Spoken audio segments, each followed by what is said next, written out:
Saludo a los sacerdotes, a los profesores, a las religiosas presentes, a los alumnos de nuestros centros de estudio. Doy la palabra a don Fernando, al director, para que presente a la hermana Estela. Muchas gracias, buenos días. La profesora Estela Aldave Medrano es diplomada en Trabajo Social y es doctora en Teología Bíblica. Imparte las materias de Orígenes del Cristianismo, Introducción a la Sagrada Escritura, Metodología Bíblica y Escritos Joánicos en el Centro Regional de Estudios Teológicos de Aragón, en Zaragoza, Creta, y también enseña en la Facultad de Teología del Norte de España, en la sede de Vitoria-Gasteiz.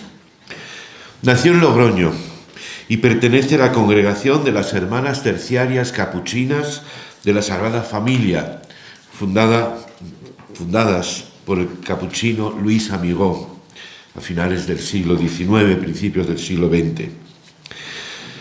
La profesora Estela Aldave defendió en el año 2017 su tesis doctoral sobre muerte, duelo y nueva vida en el cuarto Evangelio, estudio exegético de Juan 11:1-12 a la luz del ritual, en la que estudia las consecuencias sociales de la muerte en el mundo antiguo y la conducta ritual desencadenada ante ella, utilizando la metodología propia de la interpretación bíblica y también de las ciencias sociales como la historia, la antropología social y cultural y la sociología, sobre la experiencia de la muerte, el ritual del duelo y la conducta ritual.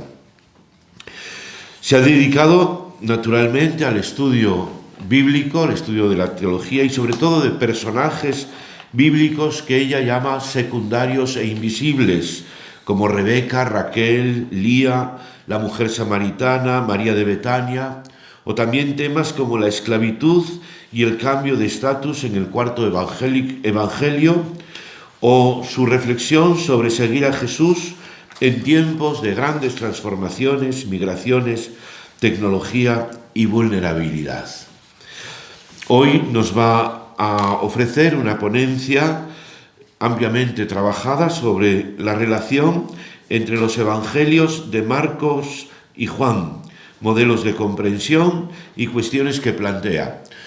Un tema, una temática, una cuestión de viva actualidad en el debate actual sobre la relación entre los evangelios sinópticos y el evangelio de San Juan, que cuestiona las hipótesis mayoritariamente mantenidas a lo largo fundamentalmente de todo el siglo XX, como después nos indicará, que para mí ha sido todo un descubrimiento, la relación sobre todo entre Marcos y los sinópticos, y Juan, que parecía, que era de una manera y ahora resulta que va a ser de otra.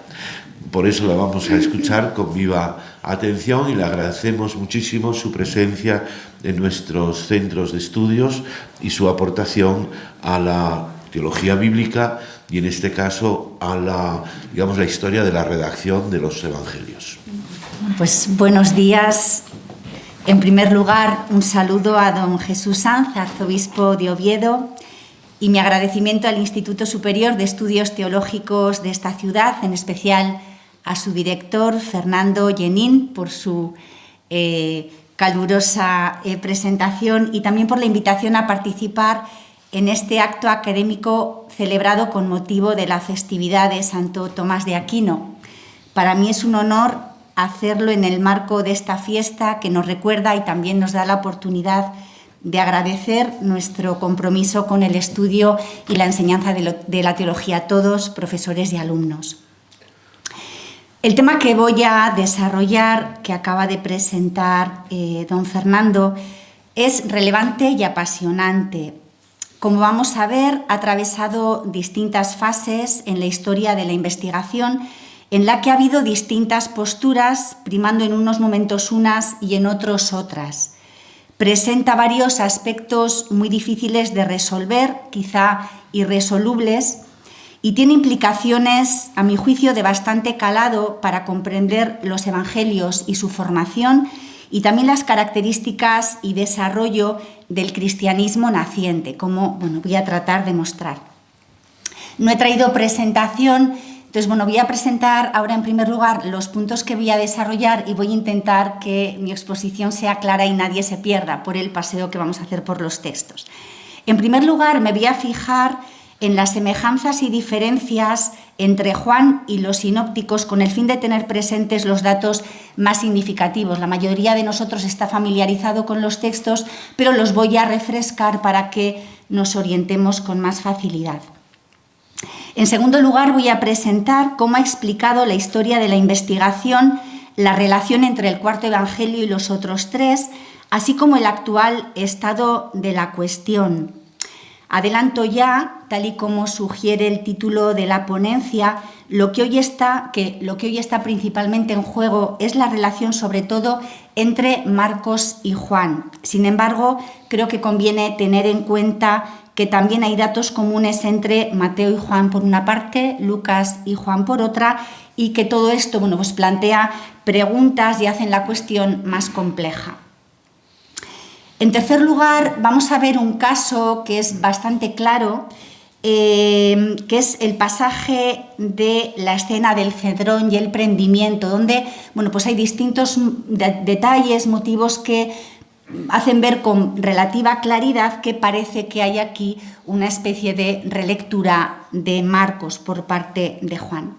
Y en cuarto lugar, voy a presentar dos modelos que ayudan a comprender la relación, que pueden ayudar a comprender de un modo nuevo esta relación entre los dos evangelios. Por una parte, el fenómeno de la oralidad secundaria, que lo explicaré, y en segundo lugar, la reescritura. Y finalmente, y para concluir, señalaré algunos aspectos más relevantes y algunas cuestiones abiertas para seguir reflexionando. Paso, por tanto, en primer lugar a presentar las semejanzas y diferencias entre Juan y los sinópticos. En primer lugar, hay semejanzas significativas. Los cuatro evangelios comparten un mismo género literario, esto que llamamos evangelio, y que en estos últimos años se suele explicar como dependiente de un modelo conocido en el mundo antiguo, que son las bioi, las biografías antiguas. También comparten a grandes rasgos una estructura narrativa similar. Ministerio y actividad de Juan Bautista, en primer lugar, ministerio Galileo, ministerio en Judea y los últimos acontecimientos de la vida de Jesús, la última cena con los discípulos, la traición de Judas, el arresto, proceso judío, proceso ante Pilato, tortura, crucifixión y los acontecimientos en torno a la tumba protagonizados por las mujeres. Al comparar Juan y los sinópticos, descubrimos también relatos de milagro con elementos comunes. La curación de un paralítico y un ciego, lógicamente hay diferencias en matices, pero a grandes rasgos hay elementos comunes, esto es lo que quiero destacar ahora, resurrección de un muerto y algunos paralelos que son llamativos, como la secuencia compartida en la multiplicación de los panes y la epifanía en el lago, que en ambos casos tenemos con el mismo orden en Marcos 6 y en Juan 6. Esto en lo que respecta a la comparación, los tres con Juan, pero también tenemos conexiones entre Juan y cada uno de los sinópticos por separado. El menor número de coincidencias se da entre Mateo y Juan, en lugares en los que Mateo en este punto no depende de Marcos. Voy a decir brevemente algunos, sobre todo son dichos de Jesús. En el capítulo 15 de Mateo y el 6 de Juan se nos dice que Jesús sube al monte y se sienta, hay una coincidencia de términos bastante clara. El dicho sobre que no está el esclavo por encima del Señor en Mateo 10 y Juan 13. Otro dicho, capítulo 10 de Mateo y 13 de Juan, que nos habla de que el enviado por Jesús es recibido también como en nombre de aquel que lo envía. Hay unos dichos que tienen ecos similares. Y entre Lucas y Juan, pasó ya Lucas, también en lugares en los que Lucas no depende de Marcos, tenemos conexiones muy significativas, en este caso más que con Mateo. En el relato de la pasión y las apariciones del resucitado tenemos coincidencias llamativas como la mención de la oreja derecha cortada al siervo del sumo sacerdote, la triple declaración de Pilato de no encontrar ningún delito en Jesús, hay una coincidencia terminológica exacta, o la marcha al sepulcro de Pedro para verificar el testimonio de las mujeres. Hay también otros motivos similares, como en el episodio de la unción de Jesús hay una mención de los pies y de las lágrimas en las versiones de Lucas y de Juan, los personajes de Marta, María y Lázaro y algunos de sus rasgos, o el relato de la pesca milagrosa que aparece como relato de la vocación de los primeros discípulos en Lucas y en el último episodio de aparición del resucitado en el capítulo 21 de Juan. Bien, sin embargo, numéricamente hay que tener en cuenta que las mayores coincidencias se dan entre Marcos y Juan. Se utilizan algunas referencias comunes a las escrituras, por ejemplo a Isaías 6, la mención de los 200 denarios en la escena de la multiplicación de los panes, Marcos 6:37, Juan 6:7, el dicho «soy yo, no temáis» en la Epifanía del lago, o algunos detalles precisos en la escena de la unción. Después, pasaré a presentar esta escena de Getsemaní, el Cedrón, donde mostraré con más detalle algunos elementos comunes a Marcos y Juan. En este momento dejo únicamente estos apuntados. Bien, sin embargo, entre los sinópticos y el cuarto evangelio hay también diferencias muy notorias y muchas de ellas pertenecen a Marcos, es decir, me refiero a que son aspectos de Marcos que han mantenido Lucas y Mateo, ¿no? Entonces, son elementos distintos, pero que en el fondo vienen de Marcos. Voy a subrayar los más significativos. El primero, la duración del ministerio de Jesús, que en los sinópticos es un ministerio de 3 años, en Juan es de 1. El día de la muerte de Jesús, según el calendario judío, según los sinópticos es el 15 de Nisán, según el cuarto evangelio el 14 de Nisán. El vocabulario que se utiliza de modo prioritario y la cosmovisión asociada a él, por ejemplo, la escasa aparición del motivo del reino en el cuarto evangelio, que sin embargo está muy presente en los sinópticos, la ausencia de exorcismos y de parábolas en el evangelio de Juan, como sabemos, la distinta localización de la expulsión de los mercaderes del templo, que en Juan está al comienzo del ministerio público de Jesús, en los sinópticos está al final y es el detonante de la condena y de la muerte de Jesús. En Juan a Jesús se le condena a muerte muy pronto, en el capítulo 11, después de la resurrección de Lázaro, se reúne el Sanedrín y se le condena ya a muerte, mientras que en los sinópticos tarda más. Y paso este paseo rápido. En Juan tenemos grandes ausencias, como la formación del grupo de 12, este grupo tiene escasa importancia, ausencia de envío misionero, ausencia del episodio de la transfiguración y del gesto y las palabras de Jesús asociadas al pan y al vino en la última cena. Esto no está en Juan, está presente de otro modo en el capítulo 6, en el discurso del pan de vida. Por tanto, tenemos elementos semejantes, pero también tenemos diferencias muy notorias. Por otra parte, la comparación de Marcos y Juan hace pensar que en ocasiones Juan quiso corregir afirmaciones de Marcos o plantear aspectos de un modo diverso para dotar de un nuevo significado a las narraciones y a la obra. Por ejemplo, el dato de Juan 3:24, que nos dice: todavía no había sido Juan encarcelado, que podría estar indicando de manera indirecta que Juan, del 1 al 4, pretende completar lo que habría sido visto como una laguna en Marcos 1, 12, 14, un supuesto ministerio de Jesús en Judea antes del apresamiento de Juan y antes de que Jesús inicie el ministerio galileo. Bien, estos datos, que como vemos son complejos, que por un lado hacen pensar en conexión entre los evangelios, pero por otro pueden llevar a concluir lo contrario, explican que la relación entre Juan y los sinópticos en general y entre Juan y Marcos en particular haya sido un tema crucial y muy debatido en la historia de la investigación, que ha tratado de explicar tanto las semejanzas como las diferencias que desde antiguo fueron identificadas. Bueno, voy a pasar ahora al punto 2, donde voy a presentar cuáles han sido las distintas posturas que don Fernando ha adelantado en la presentación hasta el momento y cuál es el estado de la cuestión en el momento actual. La tesis tradicional, nacida en periodo patrístico y que ya está atestiguada en Clemente de Alejandría, ha sido considerar el cuarto evangelio un evangelio espiritual.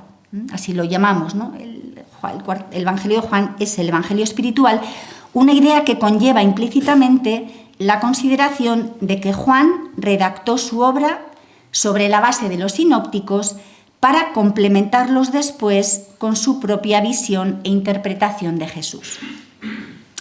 Esta tesis fue cuestionada en el siglo XX a partir de la obra de Gardner Smith, una obra un poquito antes de mediados de siglo, quien propuso que el cuarto evangelio utilizó tradiciones orales o fuentes escritas distintas de los otros evangelios y que después llegaron a formar parte del canon. Mantuvo, por tanto, la tesis de la independencia.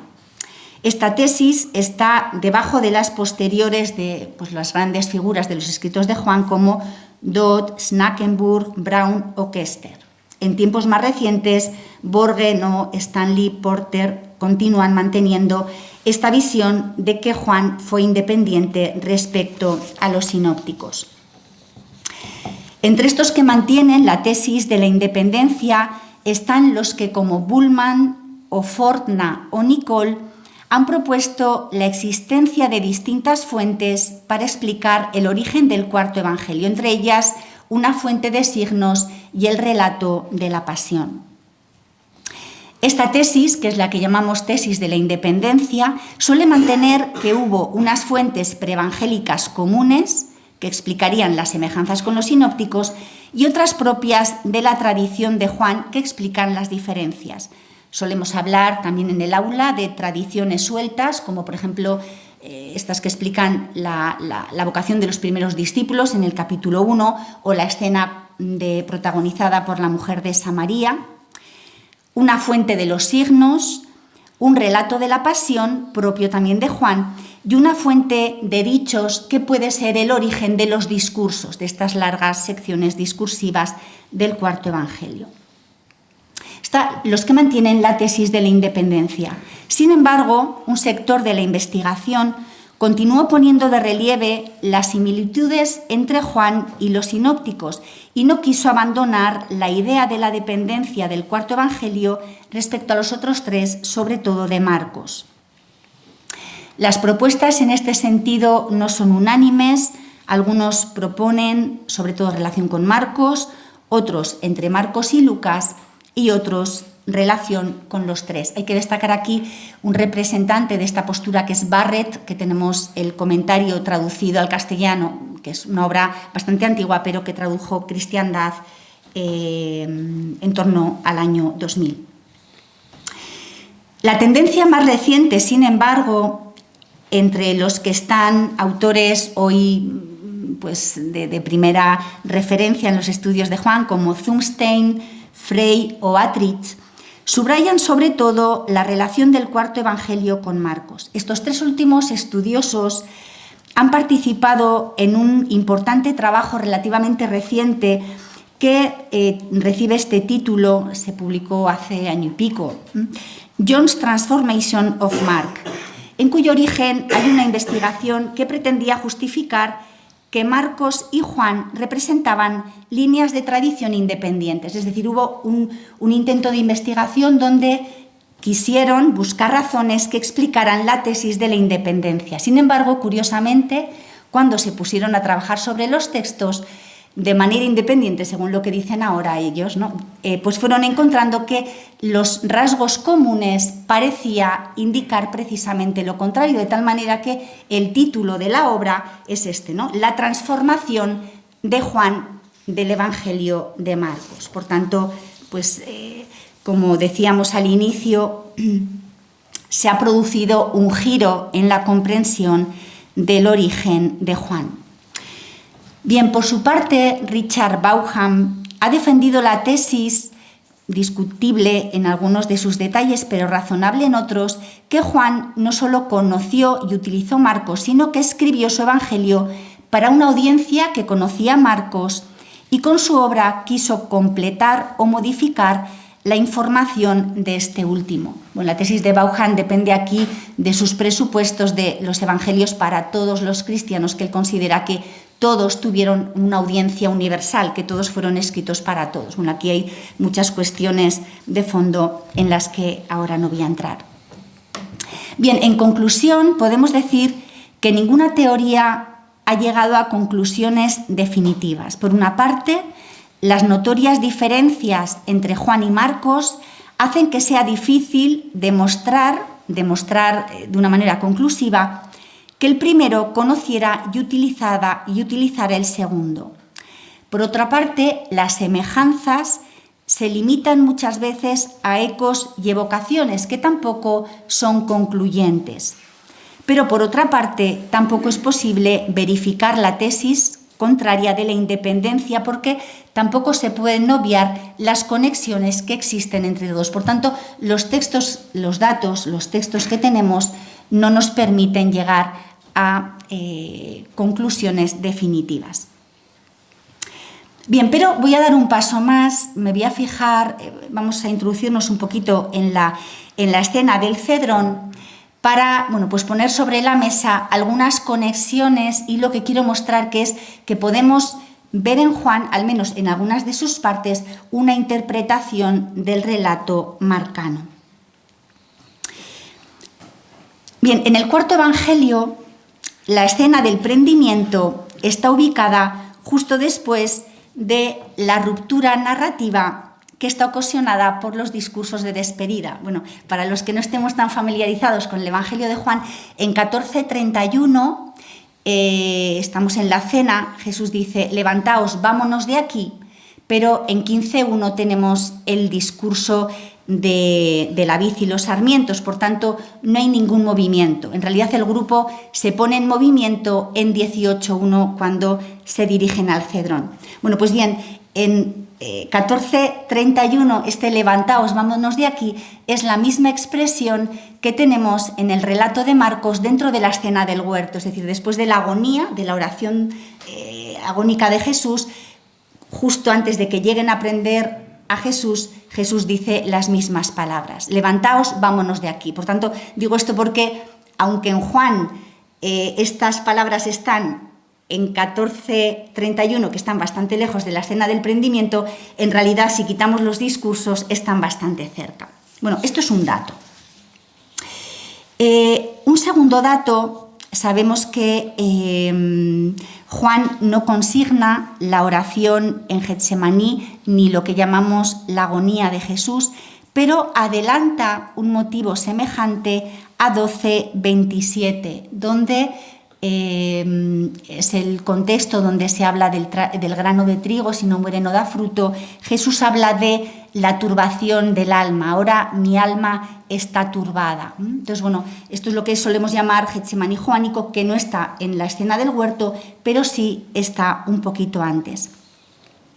Hay que hacer mención aquí también de los motivos de la hora y de la copa.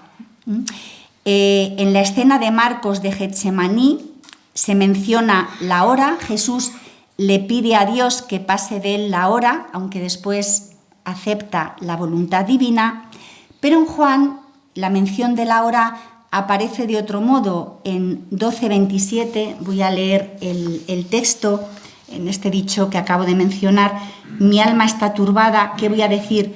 Padre, líbrame de esta hora, pero si he llegado a esta hora para esto. El relato de Marcos, Jesús suplica al Padre que pase de él aquella hora. Lo que va a decir Juan es que Jesús de ningún modo no puede pedir al Padre que la hora pase, ¿no? Porque ha venido precisamente para aceptarla.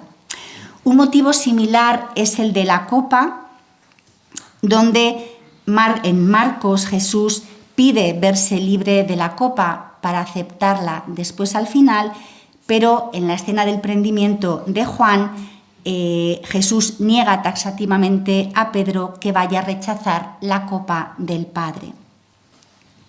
Bien, otro motivo común es el de la llegada de la hora. En Marcos 14:41, llega la hora, mirad, el Hijo del Hombre va a ser entregado en manos de los pecadores.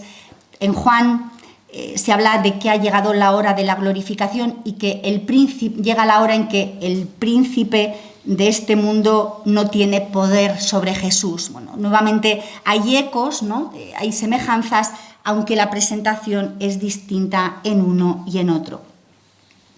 Tanto en Marcos como en Juan, no quiero ahora aburrirles con los textos, se habla también del escándalo de los discípulos en Marcos 14:21 y en la dispersión, aunque en Juan este motivo está presente de un modo un poquito más complejo, pero también se habla de que los discípulos se van a escandalizar y del peligro de la dispersión, aunque si recordamos en la escena del Cedrón, en Marcos los discípulos abandonan a Jesús, pero en Juan Jesús les pide a los que le van a prender que les dejen marchar, de tal manera que no les da pie a abandonarles porque Jesús sale en su defensa. Es decir, hay ecos, pero hay presentaciones distintas.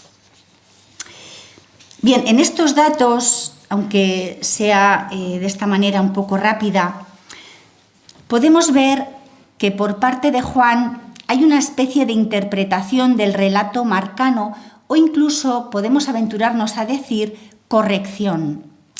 El texto de Juan mantiene algunos términos y expresiones, en algunos casos exactamente iguales, pero en otros momentos los modifica sustancialmente.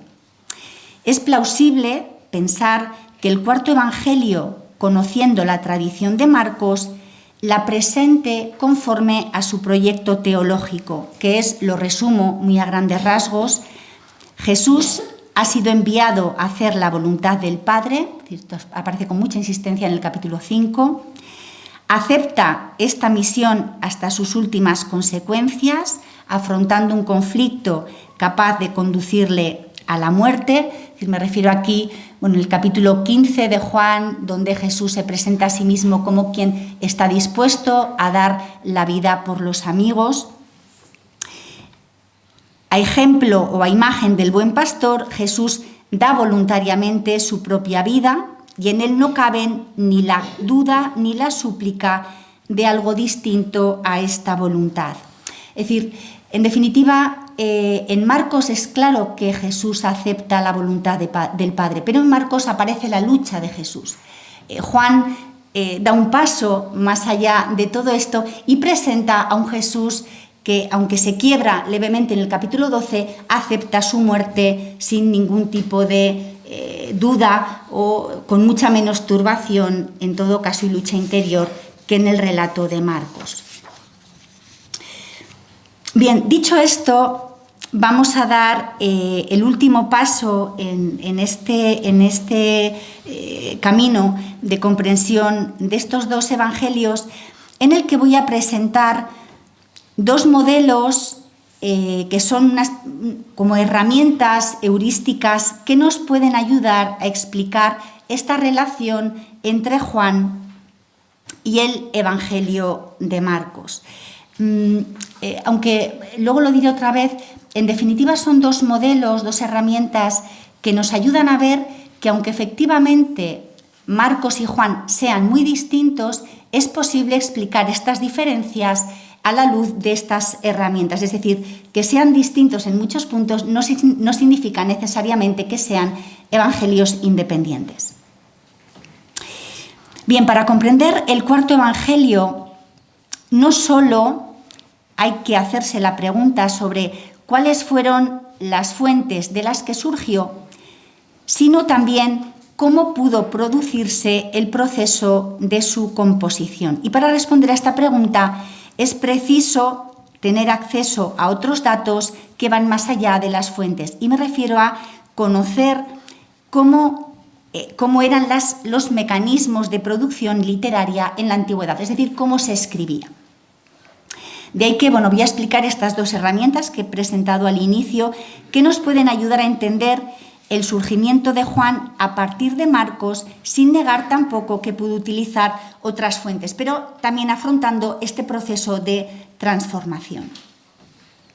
Bien, en primer lugar voy a presentar el fenómeno de la oralidad secundaria.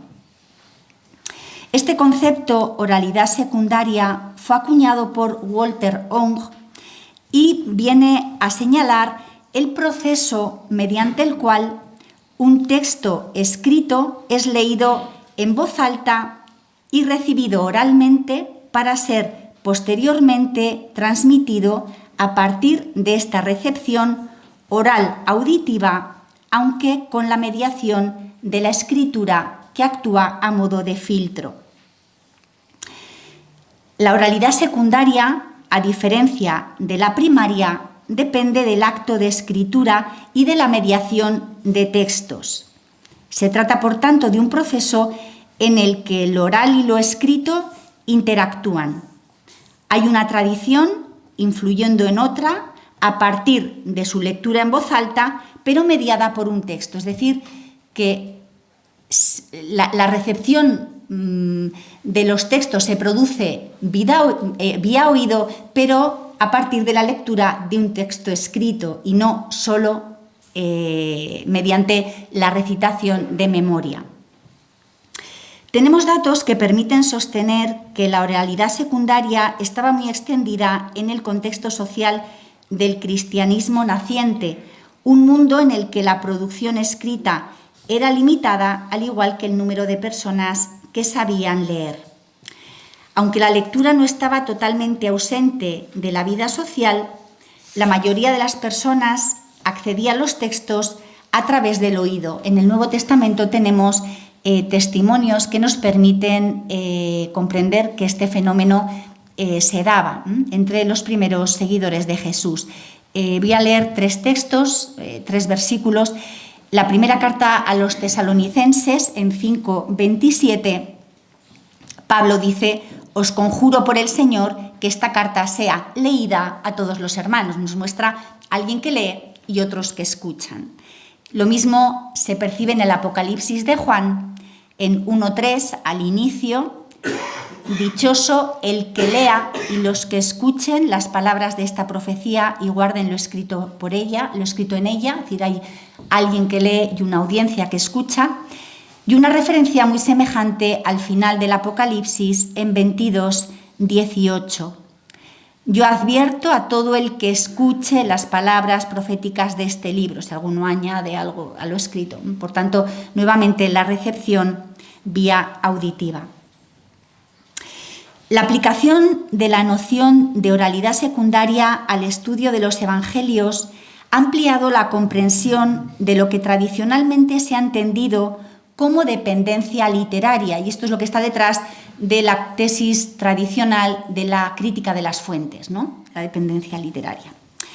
Y lo hace por lo siguiente: permite explicar las semejanzas y diferencias entre 2 textos paralelos sin necesidad de presuponer dependencia literaria estrictamente hablando. Por otra parte, este modelo parece ser más adecuado para explicar el surgimiento y la transmisión de la tradición de Jesús durante las primeras décadas, que fue un proceso fluido y complejo. El modelo puede ayudar a entender la relación del cuarto evangelio con los evangelios sinópticos y más en concreto con Marcos, y tanto más cuando parece que cuando Juan cita las Escrituras de Israel, lo hace en muchos momentos de memoria. Y podemos pensar, por tanto, que pudo hacer un uso similar de Marcos. Es decir, el cuarto evangelio, cuando cita los textos de la Biblia hebrea o de la Septuaginta, parece que cita de memoria, no copia textualmente el texto. Puede ser que lo mismo ocurriera con Marcos, que hubiese escuchado y que lo modifica sin necesidad de tener delante una copia, sino de otro modo. Bien, en segundo lugar, voy a presentar la herramienta del fenómeno de la reescritura. Bien, este acercamiento está en la órbita del modelo consolidado de Zumstein, aunque avalado también por otros. Consiste en la aplicación del modelo de la intertextualidad a los textos. Este modelo explica no solo la posible reelaboración de Juan de otras obras, tradiciones o fuentes, sino también el desarrollo a cintra de la tradición joánica. Digo esto porque los que estamos un poquito en el mundo del cuarto evangelio, la tesis de Zumstein de la reescritura se ha utilizado para explicar el surgimiento de los discursos. Sabemos que tenemos, al menos parece que 3 discursos. Entonces, él dice que los discursos de los capítulos 15, 16 y 17 son relectura del primero, que tenemos entre 13:31 y 14:31. Es decir, Zumstein dice que los propios grupos joánicos releían dichos y discursos que tenían en su tradición y que así hicieron evolucionar su propia tradición y que después ha cristalizado en lo que tenemos hoy en los textos. Entonces, esta tesis que se utiliza para explicar el propio desarrollo del cuarto evangelio, también la podemos utilizar para explicar el uso que hace Juan de Marcos. Bien, este fenómeno de la reescritura ha sido explicado con la tesis de Genet, quien, para dar razón de las relaciones de unos textos con otros, propuso la existencia de 4 tipos de intertextualidad. Bueno, las menciono. Una es intertextualidad en sentido estricto, otro paratextualidad, otro metatextualidad y otro hipertextualidad. Este último es el que nos interesa. Este tipo de intertextualidad, la hipertextualidad, presupone que hay un texto, que es el texto fuente, de cual deriva otro, que es el hipertexto, pero lo transforma sustancialmente. Entonces, esta tesis de Genet se ha utilizado para explicar distintos fenómenos de la reescritura, también con la literatura actual, pues como hoy hay obras que releen el Quijote, de este tipo de literatura, ¿no?, de nuestro mundo. Bien, la validez y la legitimidad de este modelo de la intertextualidad para explicar Juan vienen dadas por el hecho de que el fenómeno de la reescritura está muy atestiguado en el mundo antiguo. Es decir, no es únicamente que parece que esta teoría moderna nos puede ayudar a explicar los textos, sino que en el propio mundo antiguo hoy sabemos, voy a mencionar algunos datos, que este fenómeno existía. Recientemente, autores como Mauro Pese o Catherine Williams han utilizado este modelo de la reescritura en el que han puesto de relieve cómo esto se hacía en el mundo antiguo y en concreto en el judaísmo del Segundo Templo, por tanto, es bastante plausible para explicar a Juan. Como digo, Mauro Pese comprende la reelaboración que Juan hace de Marcos a la luz de los métodos de los escribas del judaísmo del Segundo Templo, quienes no solo copiaban y traducían los textos de las Escrituras, sino que también corregían, comentaban o introducían aspectos nuevos en los textos.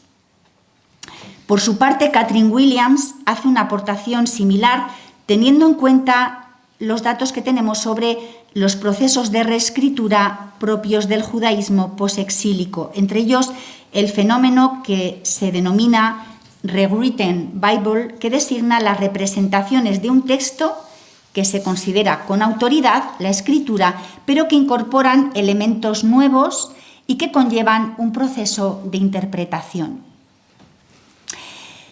Un factor importante del fenómeno de la reescritura es el de la memoria social, ya que presupone una actividad de recuerdo y transmisión creativa de la tradición recibida en el seno de un grupo. La memoria social está a su vez muy vinculada a la identidad colectiva, ya que el pasado se recupera con libertad para crear identidad o fortalecerla. Los procesos de reescritura y de recuerdo y de memoria social pretenden distintos fines, entre ellos hacer un texto más comprensible, esto por ejemplo se ve en Qumran, mejorar posibles inconsistencias, escribas que detectan un error y lo corrigen, modelar la conducta de la audiencia o adecuar el texto original a las necesidades actuales de los grupos a los que el nuevo texto es dirigido. Como digo, los estudios sobre Qumran ponen de relieve que entre su literatura hay 4 tipos de estrategias a la hora de transmitir la tradición: ampliación, distorsión, invención, omisión. Es decir, hay una relectura muy libre y muy plural en función de distintas finalidades. Cabe señalar, siquiera brevemente, la importancia de este aspecto de memoria y de recuerdo en el cuarto Evangelio. En Juan tenemos huellas explícitas de una actividad de memoria, me refiero a estos 2 lugares de 2:22 y 12:16, es el episodio del templo, de la expulsión de los mercaderes del templo y la entrada de Jesús en Jerusalén, donde se nos dice que los discípulos después recordaron. Es decir, en Juan tenemos actividad de memoria, de recuerdo de la comunidad pospascual, que ha dejado huellas en el mismo texto. Y esto, en definitiva, es la actividad que se presenta o la función propia del Paráclito, donde en 14:26 se nos dice: el Paráclito, el Espíritu Santo que el Padre enviará en mi nombre, os lo enseñará todo y os recordará todo lo que yo os he dicho. Es decir, que en los grupos de Juan, en el cuarto Evangelio, se percibe que hay un recuerdo de la tradición de Jesús con el fin de actualizar lo que en su momento Jesús enseñó. Juan no parece concebir la memoria meramente como un recuerdo, repetición fiel de un contenido, sino que el Evangelio concibe el recuerdo más bien como un acto profético y una reinterpretación neumática de la tradición recibida. Digo esto porque permitiría ver así, entonces, una reinterpretación creativa neumática de Marcos, al menos en algunos puntos de la obra. Bien, y ya termino con algunas conclusiones y algunas cuestiones abiertas para la reflexión. La historia de la composición del cuarto Evangelio fue muy compleja. Hay datos que indican la plausibilidad de que Juan conociera y utilizara a Marcos. Hay una cuestión que no he mencionado por falta de tiempo, pero una de ellas es la del género literario.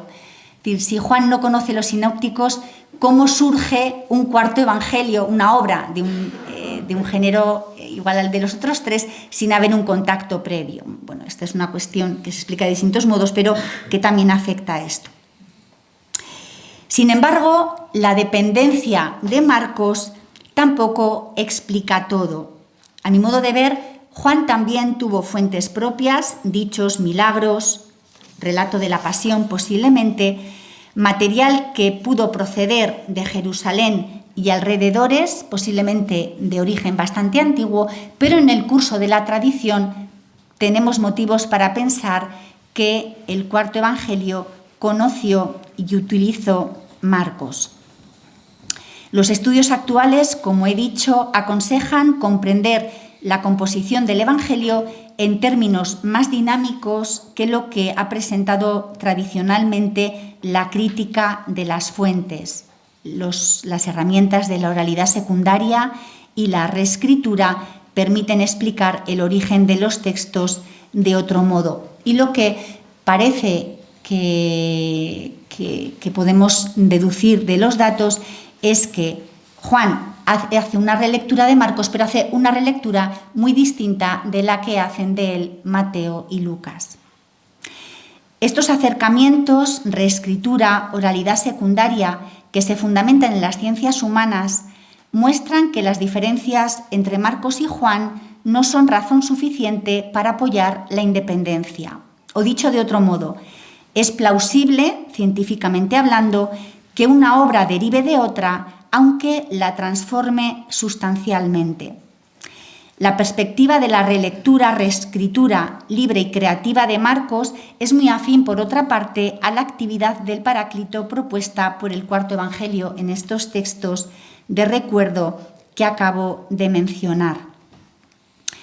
El cuarto Evangelio plantea que existe una figura de autoridad que legitima la interpretación libre y creativa de la tradición y reivindica ser la interpretación definitiva o casi definitiva, o al menos la más plena y la más adecuada, de Jesús. De ahí que la dependencia de fuentes no significa en el cuarto Evangelio continuidad, o al menos no solo, sino sobre todo recepción crítica a la luz del Paráclito. Podemos ver en Juan una revisión del pasado, del que se aceptan algunos aspectos, pero se revisan otros. A mi modo de ver, no solo hay que preguntarse si Juan conoció a Marcos y lo usó, esta pregunta creo que nunca la vamos a resolver del todo, sino, y aquí es donde dejo aspectos para una reflexión posterior, por qué lo hizo y para qué lo hizo, es decir, las razones y la finalidad de su transformación de Marcos. Creo que tenemos por delante la tarea de seguir estudiando y profundizando en los planos literario y teológico tanto de Marcos como de Juan, y a partir de ahí seguir intentando reconstruir la historia que hay detrás. Muchas gracias.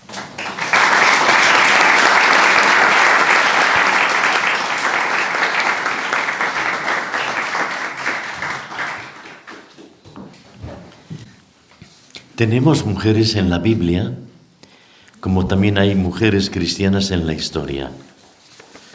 Nos decía don Fernando en la presentación de la profesora Estela Aldave que ella ha trabajado algunas de estas figuras femeninas en la Santa Escritura.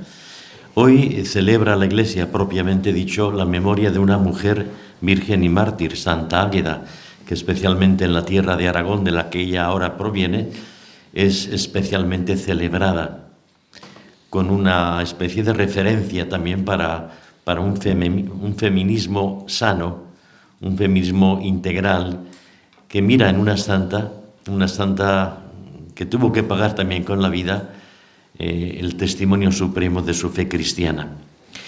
Mujeres en la Biblia, mujeres en la historia, mujeres en el aula, como esta mañana nos hemos regalado en la disertación que ha hecho la profesora Aldave, Estela Aldave, con esta comparativa con un género literario común entre Juan y Marcos y sus dependencias. Hay divergencias, hay convergencias, como de manera irremediable sucede en la vida, en cualquiera de sus aspectos. Juan interpreta, nos ha dicho, incluso modificando a Marcos, superando la timidez propia del texto de Marcos con su secreto mesiánico que atraviesa todo ese relato. Juan es diferente a Marcos, hay convergencias y hay divergencias. Enviado para cumplir la voluntad del Padre sin lucha, como aparece en Marcos, con todas las consecuencias hasta la muerte que pagará, como un buen pastor que da la vida por las ovejas que se le confiaron. Si este es el marco no de Marcos, sino el de Juan, ella ha desarrollado en torno a dos cuestiones en qué supone la reinterpretación que hace Juan de lo que ha podido recibir de Marcos.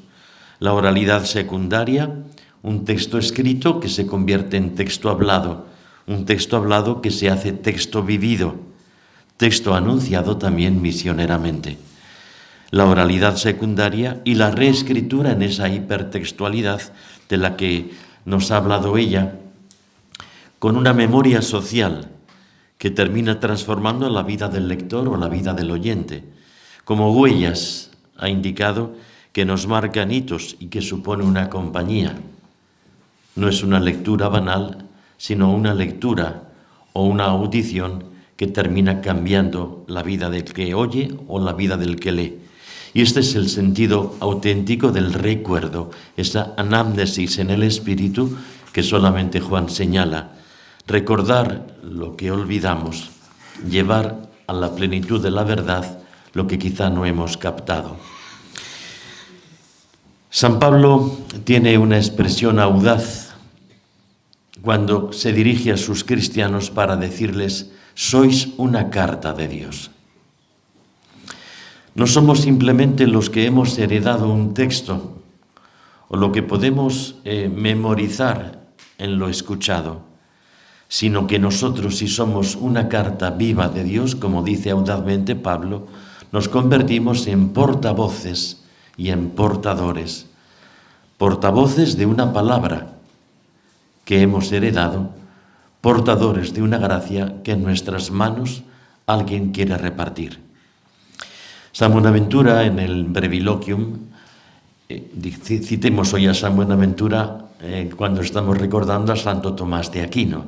Ellos eran coetáneos, se conocieron, se estimaron mutuamente, y San Buenaventura tiene una expresión que luego va a pasar, por ejemplo, a la Dei Verbum, y que va a ser particularmente desarrollada en los estudios bíblicos que ha hecho Joseph Ratzinger. Cuando dice San Buenaventura en el Breviloquium que solamente se entiende la palabra de Dios, solamente se puede transmitir lo leído en la palabra de Dios cuando se hace desde una lectura creyente. Porque para la fe y con la fe se nos ha dejado este texto hablado, este texto escrito, este texto vivido, este texto testimoniado.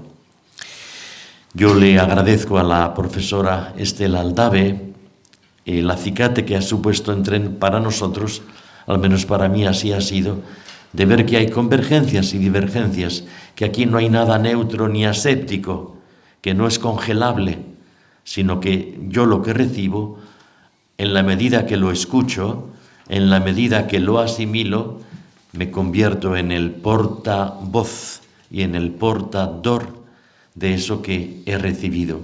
Como le ocurrió a Juan con el material de Marcos, como ha ocurrido en la historia cristiana, lo decía yo en la homilía, con el testimonio de los santos. La memoria sanctorum es a lo que nos invita. Muchas gracias, doctora Estela Aldave. Gracias por haber venido. Mucho ánimo en su trabajo docente y que siga habiendo mujeres, no solamente en la Biblia y en la historia cristiana, sino también en nuestras aulas. Muchas gracias.